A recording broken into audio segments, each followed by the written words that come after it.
भारी भरकम टैक्स से भरपूर 18,877 अरब रुपए का बजट मंजूर कर लिया गया है। कौमी असम्बली ने कसरत राय से मंजूरी दे दी है। पेट्रोल और डीजल की ज्यादा से ज्यादा 70 रुपए फी लीटर लेवी मुकर्रर करने की तरमीम मंजूर कर ली गई। बजट मंजूरी पर हुकूमती अरकान ने डेस्क बजाकर वजीर खजाना को मुबारकबाद पेश की।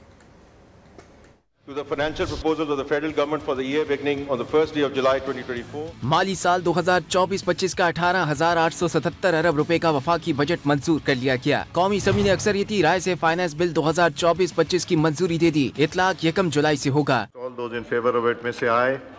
All those against it may say no. I think ayes have it. Consequently, motion is adopted and the bill is passed. Finance bill की मंजूरी के बाद मुख्तलिफ ज़िमनी मुतालबात ज़र की भी मंजूरी। बजट की मंजूरी के दौरान अपोजिशन की जानिब से शोर शराबा और बानी PTI को रिहा करो के नारे लगाए और ऐवान से वॉकआउट किया गया। फाइनेंस बिल की मंजूरी पर हुकूमती अरकान ने डेस्क बजाकर वजीर खजाना को मुबारकबाद दी। हुकूमत ने पेट्रोल और डीजल की ज्यादा से ज्यादा 70 रुपए फी लीटर लेवी मुकर्रर करने की तरमीम मंजूर कर ली। कौमी असम्बली के अरकान की तनख्वाहों और मराद से मुतालिक तरमीम कसरत राय से मंजूर कर ली गई। फाइनेंस तरमीमी बिल 2024 में बैनुल अक़वामी एयर टिकट पर फेडरल एक्साइज ड्यूटी में 100% से ज्यादा इजाफा कर दिया गया। ज़िमनी ग्रांट्स की मंजूरी के दौरान जुबानी वोटिंग को ऐवान में चैलेंज कर दिया।